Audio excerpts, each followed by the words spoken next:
Train by day, existential crisis by night. All day.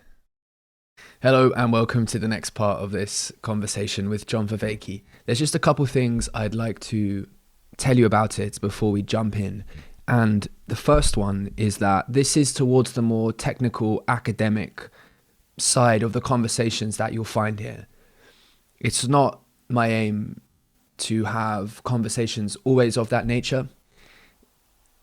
In this case, I feel it's very much called for, as John is a genius level thinker, in my humble opinion, and I'm interested in many of the same ideas. And so for us to really get where we could requires a certain sort of dialogue that tends towards the more academic side. But that won't be all you find here, and it is a very much intention of mine to speak in a way that is more accessible and to break down concepts when appropriate, rather than just always pull from whatever tangent the unconscious seems to be. So that's the first thing. And the second thing is that even if you are interested in a more academic style of conversation, you may have to put up with the first 5 minutes of me talking before we get to John. I cut this conversation in half. It was initially both parts 1 and 2 were had in the same session. And so the break is somewhat artificial, although the jump in the conversation itself was quite abrupt. So even if you were to go listen to part 1 beforehand, the jump into the more metaphysical component is still fairly abrupt. And yeah, the first 5 minutes are me feeling my way through setting the context for a certain sort of discussion, and what you can expect to hear is a discussion about consciousness, and you'll hear some of John's metaphysical position with respect to the ontological status of consciousness. I won't say too much more than that. Yeah, thank you very much, and I look forward to bringing you more content in the future. Okay, so if you can bear with me, and you might have to help me along with this, because of our limited time remaining, I want to see if I can provide a context for a particular sort of metaphysical discussion so I can better understand your position on things, and to share a little bit about where my, not just interests, but where my capacity to make coherence of things currently lies with. And it's to do with, in some important sense, what's most fundamental. I suppose it's to do with ontology, but it's a process metaphysics wherein actually our agency and our capacity to draw coherence into experience might be used as an important vehicle to gain insight into not just psychological process of sense making and the cognitive process of relevance realization, but perhaps to metaphysical process itself. And now there are assumptions involved here that I can see things going different ways. But for example, in one of your lectures, you talk about the importance, or not the importance, you provide a very basic schema of, I think it goes something like inorganic thing to living thing to... Very Aristotle's hierarchy. Yeah. Yes, Aristotle's hierarchy, to moving thing, to mental thing, to the human thing, which is the rational thing, or something like this, with its self-reflective capacities. Yeah, that self-motion eventually becomes self-reflection. Right, yes. Self-actualization, yes. So I'm not sure whether or not that's... I know you're introducing these thinkers a lot to sort of help provide a framework for thinking about things in different ways. And my sense is that you have... you have an affinity for each of these thinkers in a different way. And so I'm not taking it that is precisely what you endorse metaphysically. But where I'm interested in is because you speak a lot as well about the co-defining interdependent relationship between the agent and the arena, between the cognitive agent, the thing that makes sense of the world, and the environment as such, so that the closer you are to coming into touch with that, also the more real, the more human you become. And that there's Yes, this yes. optimization process associated with realizing the meaning and realizing a closer fit between yourself and the environment. The question is, for this meaning making process to, because I agree with you, it is these practices, attempting to come into communion with these practices and not getting lost in an autodidactic spiral. Although, by the way, autodidactic spirals are sometimes the only way you can come into yourself enough so you can connect with genuine community. And there's another tension there, of course. Mm. Is that, okay, at what point, one issue I have is with this idea of a sort of a radical emergence. And I'm not saying that you're necessitating we endorse this kind of radical emergence from a wholly non-meaningful, non-sentient, non-capacity to discern how to come into relationship with. There's this notion of goal, right? There's this notion of becoming a more actualized, better fit, so that more transformation can continue. And it's a kind of loving transformation, right? Because it's an affirmation of self and the world in some important sense, in a way that transforms it. And there's also an admission there that we are connected in fundamental ways, that together we come into these co-defining, co-interpretive transformations, and become something more connected, more real in some sense. Well, how fundamental is this process of transformation to what we must endorse metaphysically in the world itself? We might be something to say, how fundamental is sentience? How fundamental is consciousness? I find it difficult to understand how this process can kick in with the meaning associated, the goal formation associated, even if it's implicit.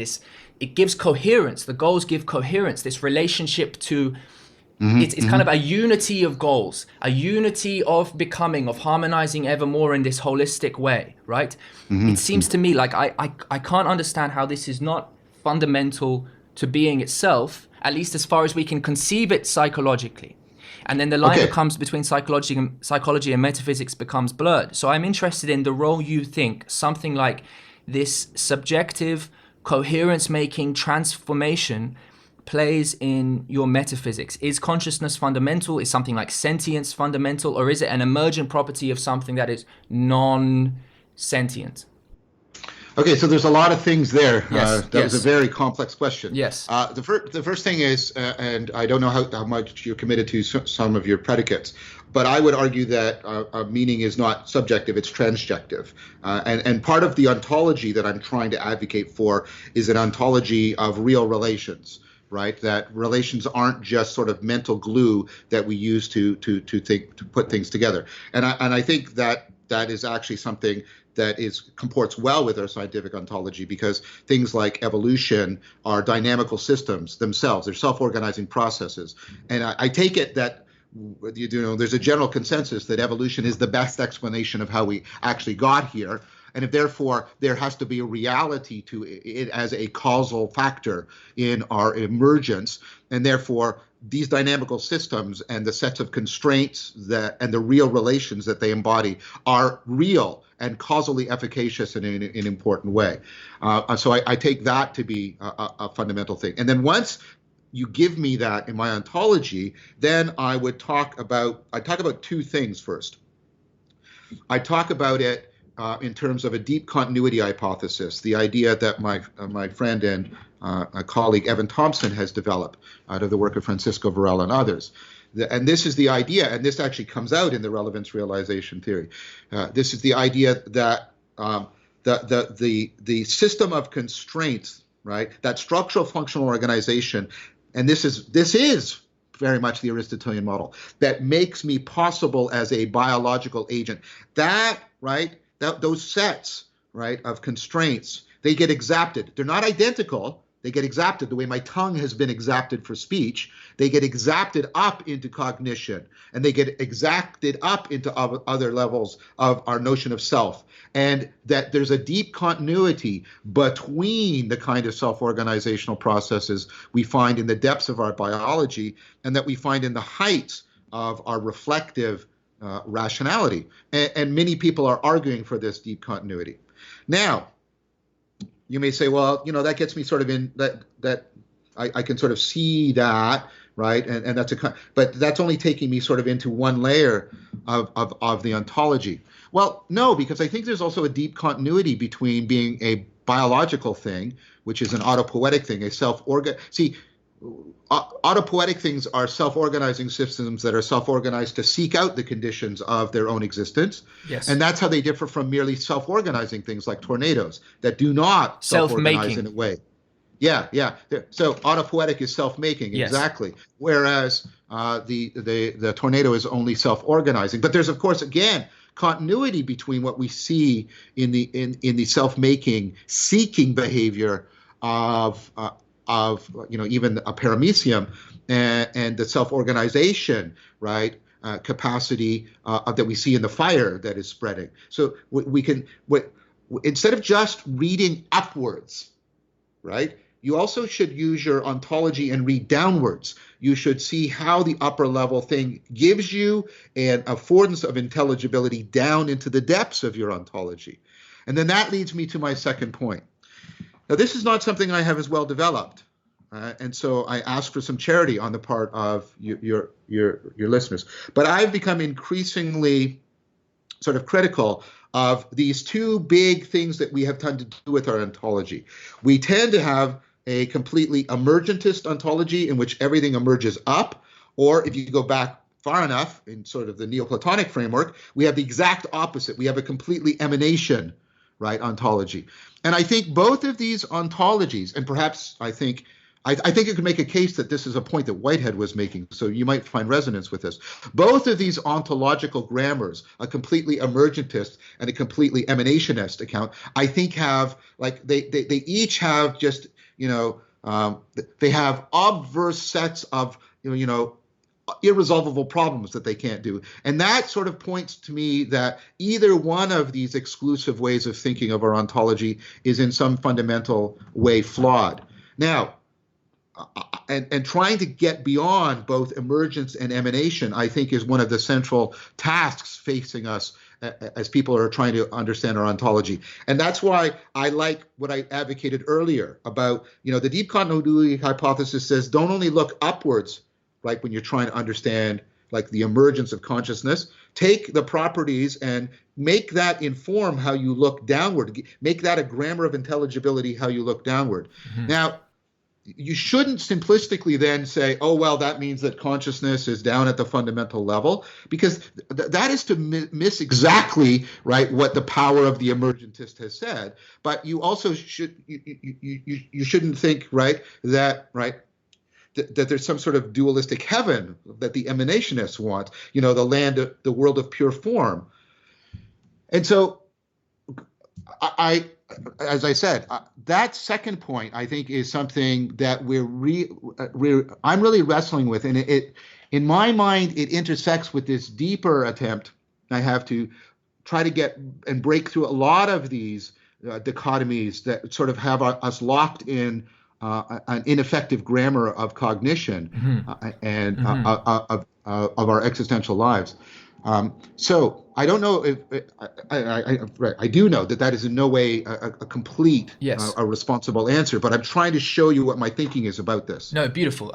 That's all we can do to begin with, right? And maybe that's all we could do at the end, which is just put our frames of where we're at with this stuff together. It's obviously not. So it's not. God, getting to the acute end of this stuff is not easy. I wonder if one way to progress the conversation from here is to talk about the role that you might take cognitive agents to play, or perhaps the role that consciousness plays in the mediation of the potential into the actual. Mm-hmm. Is this dynamic something that is potentially one that can resolve this problem with emergence and emanation? I hope so. I have argued and I've published and I'm working on for a deep continuity between the machinery of consciousness as a form of relevance realization that is also generating perspectival knowing, right, and a salience landscaping, What consciousness does is it gives us this textured salience landscape in which we're caught up in sort of fields of obviousness. And Yes. so, but I think that at the core, and I make the argument this is convergent with a lot of work, at the core of that is machinery of relevance realization, which I think ultimately is continuous with the machinery of your intelligence.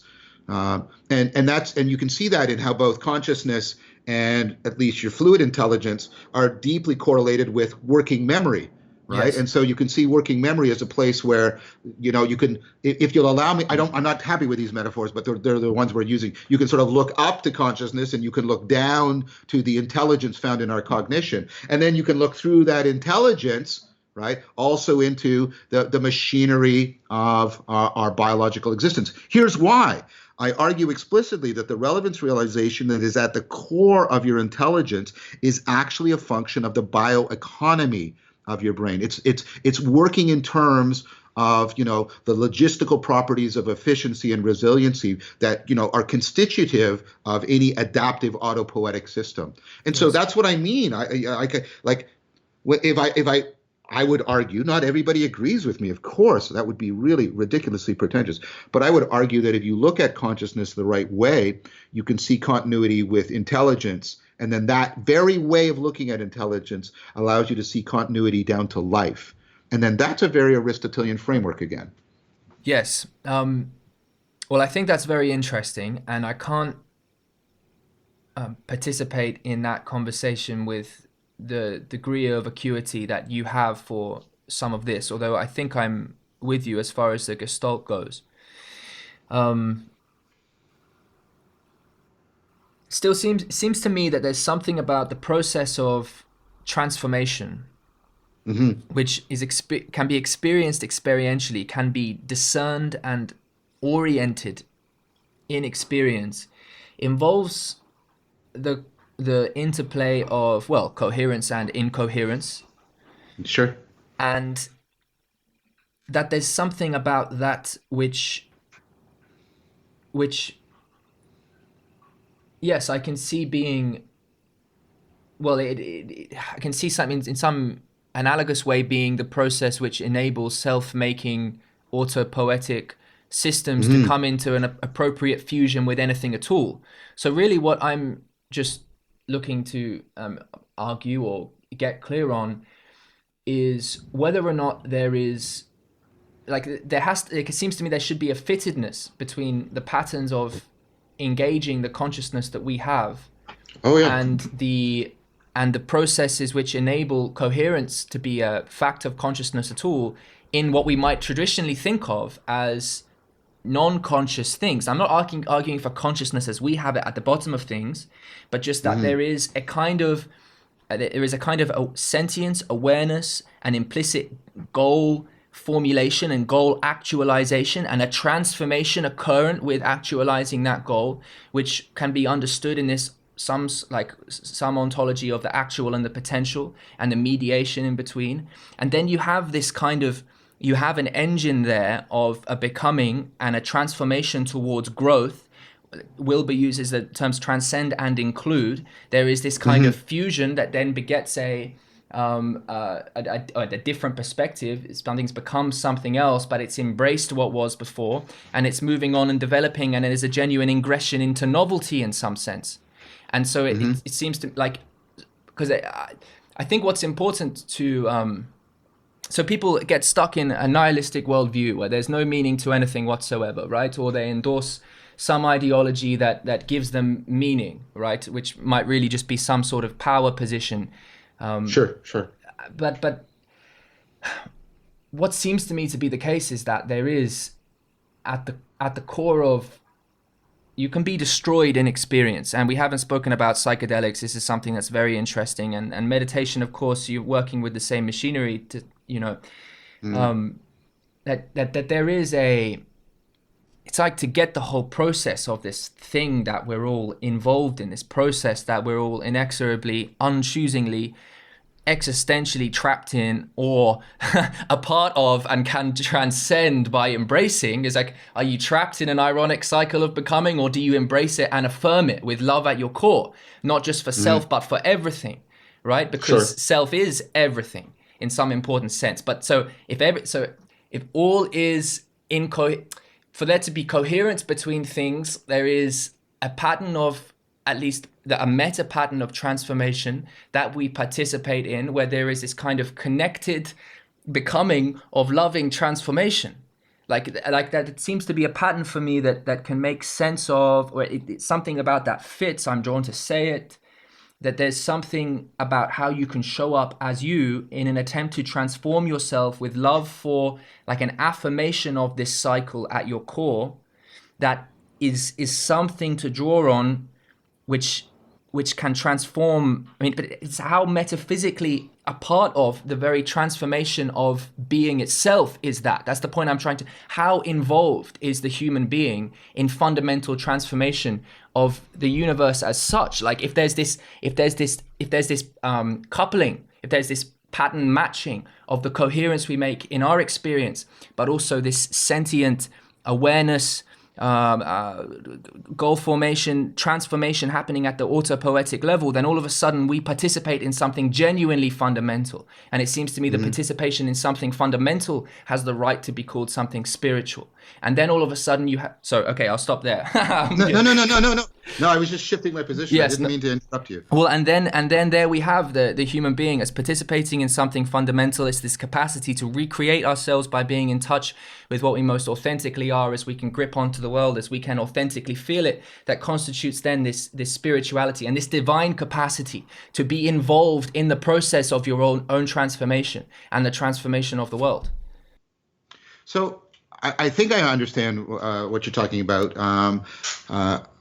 I guess here's what I would try to say in response to that. First, I'll say what I clearly don't agree with, and what I agree with, and then we could negotiate around it. So I think trying to understand this as a teleological aspect of our metaphysics, I think I'm suspicious of that. I think of that as probably mistaken because of this continual pattern. Our intelligibility has advanced reliably at the expense of teleology, right? As sort of at the fundamental ground of things. So I would hesitate to express any of this teleologically. I would again go back to thinking of, like I said, of meaning as transjective, as a way in which, like my biological fittedness, I am fitted to the real patterns in the environment. That doesn't mean that my fittedness is a property of the environment. It's exactly right. It's a way in which the environment and I fit together. And this is the notion of affordance, right? The graspability of the glass isn't a property of the glass. It isn't a property of my hand. It's a real relationship between my hand and the glass. Yep. And so I would think of this in terms of real affordances, a la Gibson and most of the people in third generation cognition, and that we genuinely need to bring in affordances into our ontology of how we're going to talk about cognitive and biological entities. So I would say that, and then what I would want to say is, and this is again, I'm more tentative.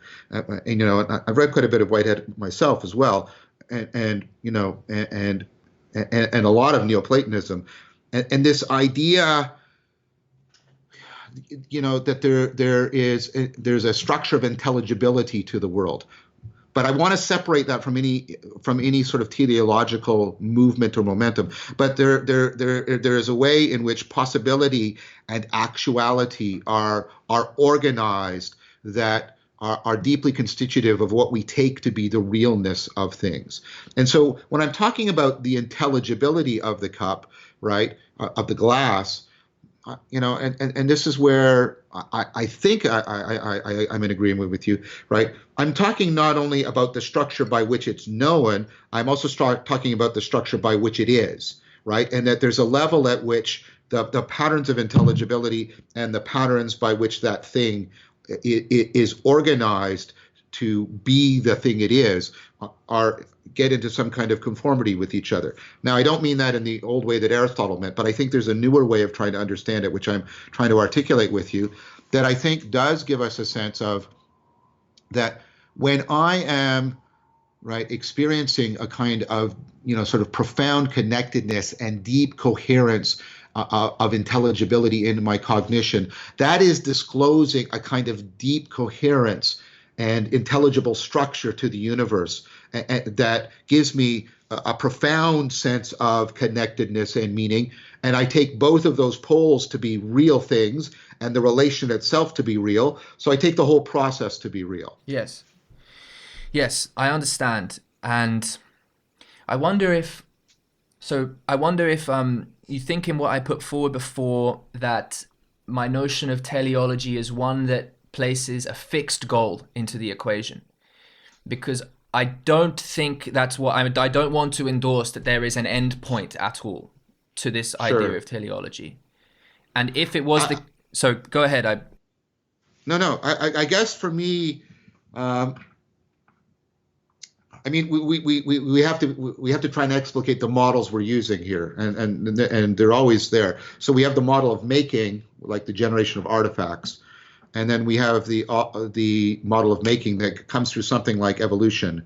And I take it that the project of trying to use the first model has largely failed, and that what we're talking about when we're talking about the way the universe is making, creating, bringing about novelty, sort of disclosing the inexhaustibility of itself. I take that maybe that a better model, I'm not claiming identity, but I take that a better model for that is the evolutionary model of making rather than the artifactual model of making. Yes, okay. So where I'm at in my thinking, what's been gripping me is that what, and it's influenced by, as far as I understand it, the Jungian notion of the God image, the image of self at the depths of the psyche, which is at once that which is the ember of what drives and makes libido possible and makes energy possible and gets things moving, but it's also the echo or the image that is projected, but it's also chased.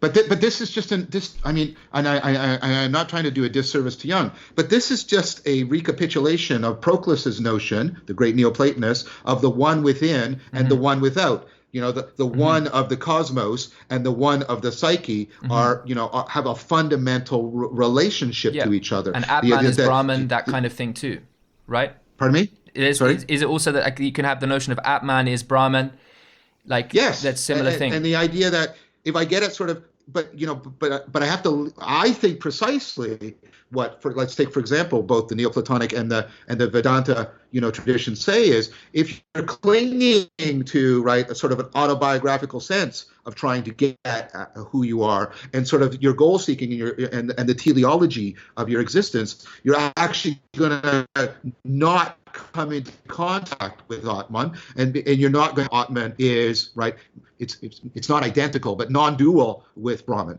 and I think that's the same idea. I think in some important ways. I'm not giving a simplistic perennialism, but I think you're seeing a similar idea, right, in the Neoplatonic tradition. That when I realize the one within, when I get at sort of that dynamic ground that Washburn. When I get at that sort of that dynamic structural functional organization, operating principles of my psyche in total, that gives me a participatory knowing. I know of sort of some of the operating principles, in the external world. Yes, I think that's deeply right, and it's the sense in which I think Leonard Angel argues that ultimately has to be the case. And so, if that's what we're talking about, yes, I would support that. What I'm hesitating about is again, right, trying to think of that at one minute as anything analogous to teleological projects or endeavors. That's what because I do think. These are where these three things line up. I think the scientific worldview, the Neoplatonic, and the Vedanta both point towards, no, that's what you have to let go in order to get to that level. We find that deep inner penetration. I mean, what happens, I think, and this is what I would make a cognitive scientific argument for, is you get a kind of knowing that is disclosed. It's where the gap between knowing and being dissolves. Look, I know I'm conscious by being conscious, to quote Foreman. I don't know I'm conscious by having beliefs about my consciousness, right? I don't know that I'm conscious by creating theories about it. I know it. If I ask you if you're conscious right now, you know you're conscious by being conscious. And I think there's other things we know by being them rather than thinking about them, reflecting on them, or discoursing about them. Yes, yes. I mean, the relationship between these kinds of knowing, I think, is absolutely crucial. And there's so much more I want to say, and I think it would take, yeah, a lot more time to get clear on where I'm coming from, because I don't have the depth of learning that you do. And I think I have in some sense a frame that's been stretched to important dimensions that allows me a container to play in the space, but Mm-hmm. you know to make sensible the different areas in that space is something that, yes, it takes me many attempts at generating it, and it would take us some time. And I'm conscious of two things. One is that we have a poor connection thing here going on with Skype this last couple minutes. I think it's all your hand movements and energy. You've interrupted the flow of internet there.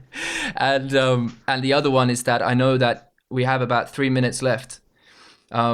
So I don't know how to wrap something like this up, because as far as I'm concerned, it's the beginning of a conversation, and it's one I've thoroughly enjoyed. And I'm happy. I'm happy to come back at some future date and talk some more. I'd love to. I'd love to. And I'd actually like to discuss with you and others how to make that time most effective. Partly because I have two drives. Well, two, yeah, at least two drives with this kind of project, right? One is what we've been doing for the last half an hour, which is to genuinely explore at the limits of my own understanding and to participate in a conversation at that level. And I think there's value in that. But I do too. I do too. But the other is to make the experience of meaningful conversation available for as many people as possible. And I want to include people in the participation in meaningful conversations and forums as much as possible. Tim, if you would like to set up a situation where you can bring, as you had done a couple places, but if you want to have an interview where you bring up like questions that your community wants to pose to me, or something like that, I will make myself available to that. I take that seriously. Awesome. I will make myself available to that. I mean that, and if you want to do that, in the fairly near future, I'm open to that. As long as we, coordinate schedules, I'm very happy to do that. I do.